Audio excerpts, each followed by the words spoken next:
अस्सलामुअलैकुम। Horror stories के एक न्यू एपिसोड के साथ मैं हूं Mazhar Malik. Thank you so much and love you so much आप सबके प्यार भरे फीडबैक का। आज की स्टोरी जो मैं आपको सुनाने जा रहा हूं ये हमें भेजी है अकबर ख़ान ने सवात खैबर पख्तूनख्वा से।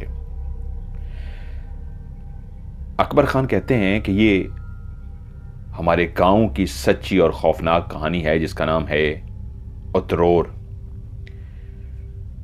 उतरोर एक ऐसा खूबसूरत गांव है जहां आज लोग दूर दराज से उसकी खूबसूरती, कुदरत के नज़ारों को देखने के लिए आते हैं, क्योंकि आज सड़कें बन चुकी हैं, बेहतरीन रास्ते हैं और सफ़र का पता ही नहीं चलता। जो जहां कई घंटे लगते थे अब इंसान बेहतरीन सड़कों की वजह से फ़ौरन वहां पहुंच जाता है। लेकिन ये कहानी है उस वक्त की जब इंसान एक जगह से दूसरी जगह जाने के लिए पैदल सफ़र करते थे। उनकी सिर्फ सवारी गधे या खच्चर होते थे और किसी किसी के पास उस वक्त बैलगाड़ी होती थी, क्योंकि सड़कें होती नहीं थी। पहाड़ों के ऊपर चढ़ना और उसके बाद नीचे उतरने के लिए सिर्फ गधा ही एक ऐसी सवारी थी जिसके ऊपर सामान वगैरह लाद दिया जाता और इंसान उसके साथ साथ चलता रहता और इंतहाई दुश्वार गुजार रास्तों से गुजरते हुए वो एक जगह से दूसरी जगह पहुंचता। रास्ते में नदियां भी आती, रास्ते में ख़तरनाक ऐसी मोड़ भी आते कि ज़रा सा पांव फिसला तो इंसान नीचे खाई में जा गिरेगा। वहीं पे एक ऐसा गांव जहां तकरीबन कोई 45 से 50 घर होंगे। उस गांव के रहने वाले तमाम लोग खेती बाड़ी करते थे। उन्होंने भेड़ बकरियां पाल रखी थी। भेड़ बकरियों और खेती बाड़ी के सहारे वो अपना सारा साल गुजारते। जब उनकी गंदम आ जाती तो वो उसको अनाज को महफूज कर लेते। ऐसे मौसम जहां पे राब्ते मुनक़ता हो जाते, ऐसे मौसम जहां पे एक जगह से दूसरी जगह जाना मुश्किल होता, तो वहीं पे ज़ख़ीरा किया हुआ अनाज उनके काम आता। उसी गांव के अंदर एक शख्स जिसका नाम था अब्दुर्रहमान, सब उसको रहमान बाबा कहते थे। अब्दुर्रहमान जब नौजवान था तो उसने अपने बाप का ही काम संभाला। अब बाप इस दुनिया में नहीं रहा था तो बहुत जल्दी ही उसको बाप का काम संभालना पड़ा। उसका बाप भी हजाम था, अब वो भी एक हजाम बन चुका था। उस गांव के इतना ज्यादा घराने तो नहीं थे कि मुस्तकिल उसका कारोबार चलता और लोग उसके पास आते रहते। कम घराने थे, लेकिन वहीं पर रहने वाले लोग अपने बाल कटवाने के लिए, दाढ़ी ठीक करवाने के लिए या शेव कराने के लिए उसके पास आते। वो एक मिलनसार, मोहब्बत करने वाला, सबसे प्यार से पेश कर आने वाला और उनके दुख सुख बांटने वाला इंसान था, इसलिए सभी उसकी बहुत ज्यादा इज्जत करते। उसने इखलाक उसके अंदर कूट कूट कर भरा था। अल्लाह ताला ने शक्ल भी कोई बहुत ज़्यादा हसीन व जमील तो नहीं दी थी, लेकिन ऐसी शक्ल थी कि जो भी उसको देखता और उसको कहता, उसकी शक्ल पे जो नक्श बने हुए हैं माशाअल्लाह बहुत ही प्यारे हैं। सो वो जब नौजवान हुआ तो माँ उसके लिए पहले ही फिक्रमंद थी। बाप इस दुनिया से जा चुका था। जिस घर के अंदर अब माँ और उसका बेटा अब्दुर्रहमान रहते थे, वहीं माँ ने उसके लिए एक लड़की देखते ही पसंद कर ली, क्योंकि वो जहां नेक सीरत थी वहीं पे खूबसूरत भी थी। यूं अब्दुर्रहमान की फौरन शादी कर दी गई।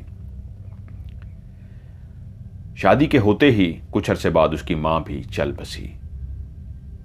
अब्दुर्रहमान के यहां पहली बेटी पैदा हुई, उसके बाद दूसरी बेटी पैदा हुई, फिर उसके बाद एक बेटा पैदा हुआ और चौथा भी उसका बेटा पैदा हुआ। लेकिन उसके बाद उसकी बीवी अल्लाह को प्यारी हो गई। अब्दुर्रहमान अपनी जिंदगी में बहुत खुश था। वो खुदा का शुक्र करता, जो कुछ भी उसके पास था कुछ ज्यादा नहीं होता, बस सिर्फ ये था सर छुपाने को ठिकाना था और किसी के आगे हाथ नहीं फैलाना पड़ता था।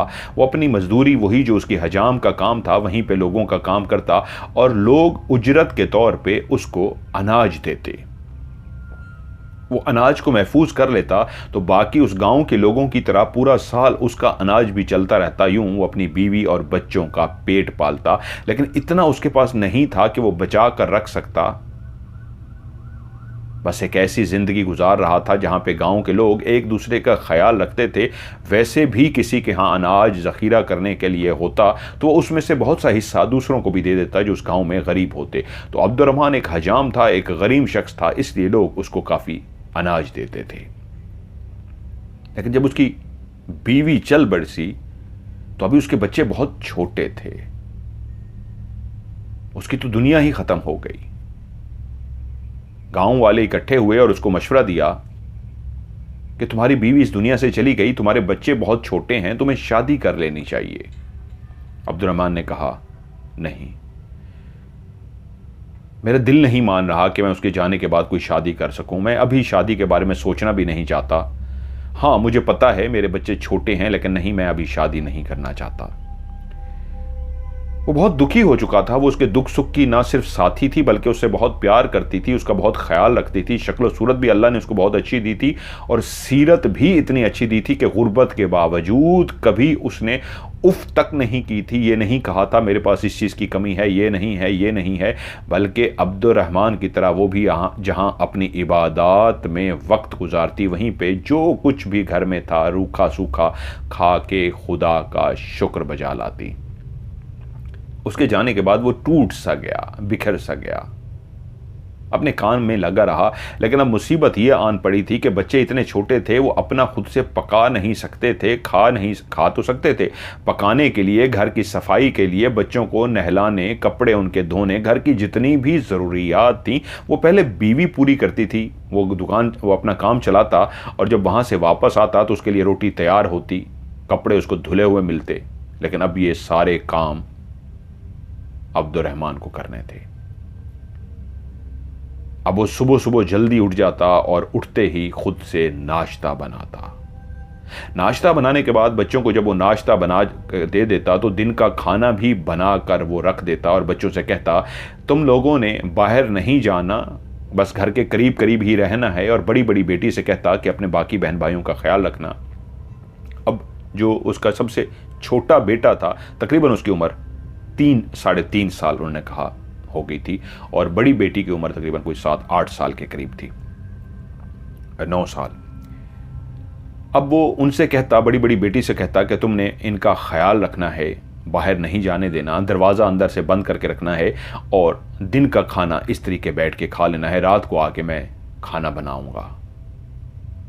वो चला जाता और जब शाम को घर लौटता तो आते ही वो खाना पकाता और बच्चों को बैठ के खाना खिलाता। उसकी बेटी अब इतनी बड़ी नहीं हुई थी कि रोटियां बना सकती या सालन बना के बहन भाइयों को खिला सकती, तो इसलिए ये काम वो खुद ही कर रहा था।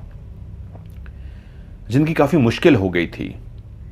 अब घर में भी टाइम देना, घर की सफाई करना, बच्चों के कपड़े धोना, उनकी ज़रूरियात जो पहले माँ पूरी कर रही थी अब वो रहमान कर रहा था, तो इसलिए काम पे भी हर्ज पड़ता। और अब शायद उसको महसूस हुआ कि वो घर में माँ का काम भी कर रहा है, बाप की जिम्मेदारियां भी पूरी कर रहा है, बहुत मुश्किल है, बच्चे बड़े हो रहे हैं, अब मुझे और पैसा चाहिए, इनके लिए कपड़े, जूते, खाना पीना कहाँ से लाऊं। काफ़ी वो परेशान था। तो एक दिन उसने सोचा, इस गांव में जितने लोग मेरी मदद जितनी कर सकते हैं वो तो कर रहे हैं, अब मुझे अपने काम की बदौलत किसी दूसरे गांव में जाना चाहिए, वहां पे भी काम करना चाहिए, शायद कुछ और पैसे बने तो मैं बच्चों की ज़रूरियात को पूरा कर सकूं। सो उसने फैसला किया कि मुझे साथ वाले गांव में जाना चाहिए।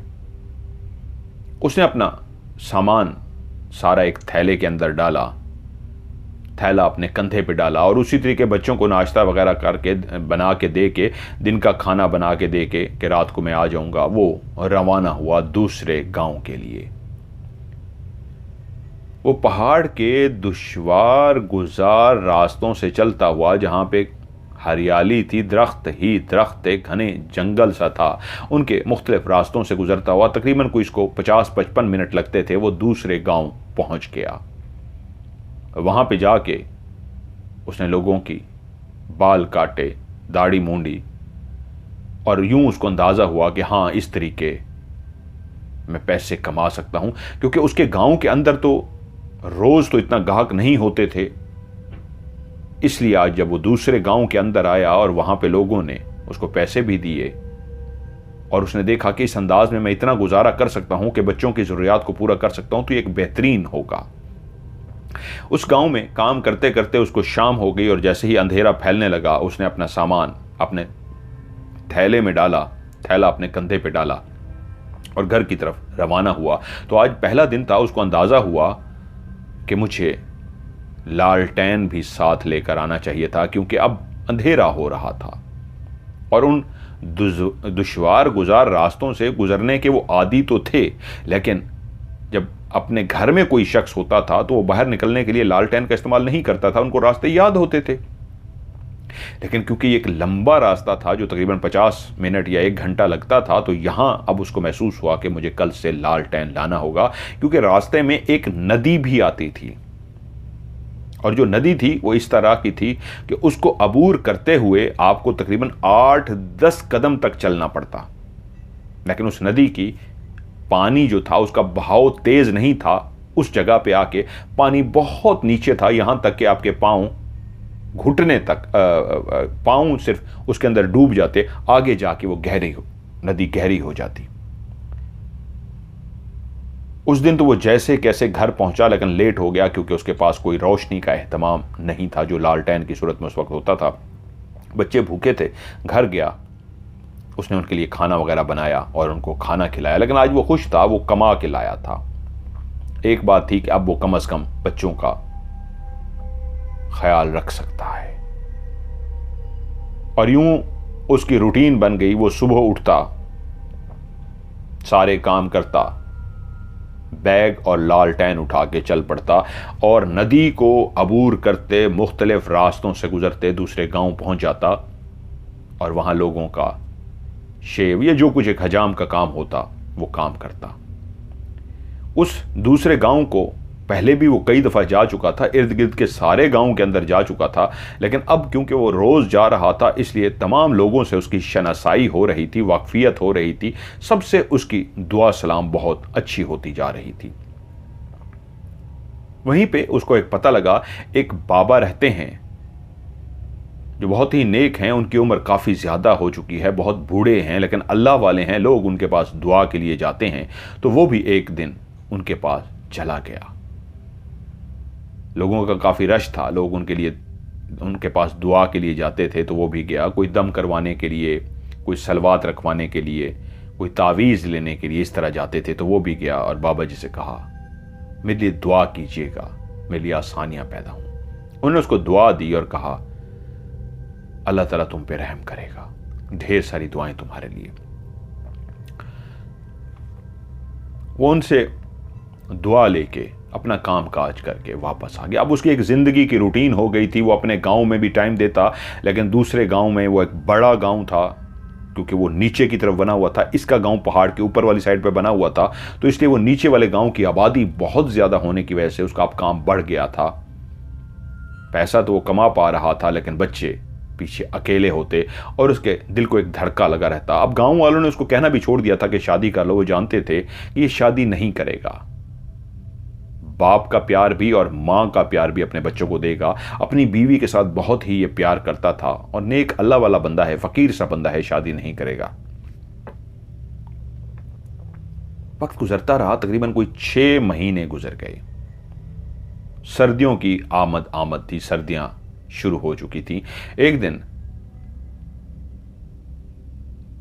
वो दूसरे गांव से काम काज खत्म करके वापस आ रहा था, तो जैसे ही उसने नदी को अबूर किया, नदी को अबूर करने के बाद जैसे ही आगे गया तो उसकी निगाह पड़ती है सामने एक दरख्त की शाख इस अंदाज में नीचे की तरफ झुकी हुई है कि वो शाख नीचे तकरीबन जमीन को आके इस अंदाज में एंड पे टच कर रही है कि कोई अगर उस पर बैठना चाहे तो पाँव लटका के बैठ सकता है और उसके पाँव जमीन से 1 फुट 2 फुट ही ऊंचे होंगे, इतनी नीचे वो झुकी हुई थी वो शाख। उसने देखा उस शाख पे एक औरत बैठी है। शाम के इस पहर कोई औरत जंगल में इस अंदाज में अकेली बैठी है। वो आगे बढ़ने ही लगा कि उसने देखा कि वो औरत वहां से उठी। उसके सामने ही वो शाख थी और उसने दूर से देख लिया था कि उसने देखा वो औरत वहां उस शाख से उठी और आहिस्ता आहिस्ता चलती हुई उसकी तरफ आ रही थी। उसने देखा उसने गांव की औरतों की तरह का एक लिबास पहन रखा था। वो एक ऐसा लिबास होता है जो बिल्कुल पांव तक होता है, घघरा टाइप सा कह लीजिए, बड़ा सा एक घघरा टाइप सा वो पहनते थे, जैसे फ्रॉक होती है बच्चों की और फूली सी, ऐसे वो ऐसे फ्रॉक टाइप से घघरा टाइप सा उसने पहना हुआ था। और जब वो चलती हुई आ रही थी तो बकायदा वो जमीन पे उसका वो जो घघरा टाइप सा था वो लुढ़कता हुआ आ रहा था, जमीन को छूता हुआ आ रहा था। वो चलती हुई इसके सामने आकर खड़ी हो गई और एकदम से परेशान हो गया। उसने दूर से ही उसको देख लिया था कि रात के इस पहर, शाम के इस पहर कोई औरत इस तरह अकेली है। उसने जल्दी से आयतुल कुर्सी पढ़ी और अपने ऊपर फूंक मार दी। वो औरत चलती हुई उसके सामने आकर खड़ी हो गई, इस अंदाज में जैसे उसने उसका रास्ता रोक लिया हो। वो उससे बोला, कौन हो तुम और मेरे रास्ते में इस वक्त क्यों आके खड़ी हो गई हो? उसने कहा, मेरा नाम महाकाल है। क्या? महाकाल? ये कैसा नाम है? वो हजाम बोला, मैंने कभी पहले इस तरह का नाम नहीं सुना। होगा, ओके, तो यहां क्या कर रही हो? कहां रहती हो तुम? उसने एक गांव का नाम बताया कि मैं उस गांव में रहती हूं।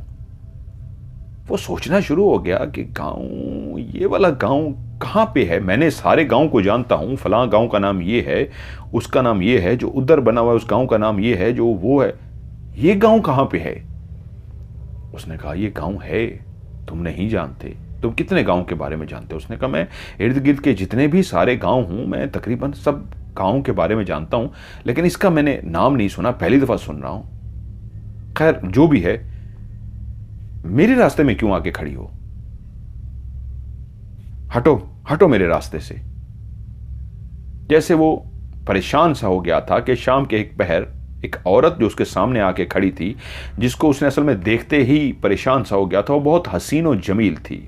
उसके कपड़े भी महंगे तो नहीं थे, लेकिन लगता था कि किसी अच्छे घर की है, और बहुत खूबसूरत थी। और रात के पहर, शाम के टाइम उसके सामने जब सामने आ गई तो वो हड़बड़ा भी गया और उसको हटने का कह रहा था, लेकिन उसके हुस्न का एक दफा उसको भी एहसास हुआ था कि बहुत हसीन और जमील है, और वो उसके रास्ते से हट गई और वो चलता हुआ आगे बढ़ गया। ये एक नॉर्मल सा वाकया था कि एक लड़की जो किसी गांव का नाम बता रही थी जिसको वो जानता नहीं था, और उसने अपना नाम लेकिन अजीबोगरीब बताया था, और उसके रास्ते में आके खड़ी हुई थी, लेकिन कोई खास बात नहीं हुई थी, इसलिए वो भी चला गया, कर गया वही रूटीन का काम किया, बच्चों को खाना चाना खिलाया, सो गया। अगले दिन फिर से आया, काम पे चला गया, लेकिन अगले 4-5 दिन कुछ भी नहीं हुआ, सब नॉर्मल गुजरा। तकरीबन एक हफ्ते बाद जब उसी तरह वो शाम को वहां काम खत्म करके अपने गांव की तरफ रवाना होने लगा, तो उसने सामान पैक किया सारा, अपने उस थैले में डाला, थैला अपने कंधे पे डाला और लालटेन जलाए हुए रवाना हो गया। जैसे ही उस नदी को अबूर किया तो उसने देखा वो लड़की पहले ही रास्ते में खड़ी हुई है। वो चौंक सा गया, रुक सा गया और उसको देख के बोला, तुम फिर आ गई हो? तुम्हें शर्म नहीं आती? तुम्हारे घर वाले तुम्हें मना नहीं करते? वो एकदम से ना गुस्से में आ गई, कहती, क्या मतलब है तुम्हारा? उसने कहा, तुम्हारे घर वालों को अकल होनी चाहिए। एक जवान बेटी वो रात को शाम को बाहर निकल जाती है तो वो तुमसे पूछते नहीं? मैं तो पहले तुम्हारे गांव को भी नहीं जानता, तुम्हारा गांव कौन सा है, और ऊपर से तुम इस अंदाज में आके खड़ी होगी हो। मैं हैरान हो रहा हूं, पहले भी तुम्हें एक दफा देखा है और शाम को फिर इस तरह फिर रही हो। अच्छे खानदान की लड़कियां इस तरह रात को बाहर नहीं आती। जाओ, अपने घर जाओ। मैं तो तुम्हारे वालदैन पे हैरान हूं जो तुम्हें रोकते तक नहीं है, पता नहीं कैसे अजीब लोग हैं। तो वो बोली, मेरे वालदैन मुझे नहीं रोकते इसलिए कि मैं किसी की सुनती नहीं हूं। कोई मुझे रोकना भी चाहे तो मुझे नहीं रोक सकता। मैं किसी की नहीं सुनती और मुझे कोई रोकेगा भी क्यों? किसी की इतनी जुर्रत नहीं कि कोई मुझे रोक सकेगा। अच्छा, रहमान बोला, ठीक है, मैंने मान लिया। मेरे रास्ते में क्यों आके खड़ी हो रही हो? क्या नाम बताया था तुमने? वो फिर से बोली, महाकाल। हाँ, जो भी है महाकाल, मेरे रास्ते में क्यों खड़ी हो? कुछ शर्म करो। अपने घर में रहा करो। मेरे छोटे छोटे बच्चे हैं, मुझे जल्दी होती है तो मेरा रास्ता रोक के खड़ी हो जाती है। उस दिन भी मैं लेट हो गया था। वो बोली, तुमसे एक बात करनी है। वो बोला, हां बोलो। वो बोली, मुझे तुमसे शादी करनी है।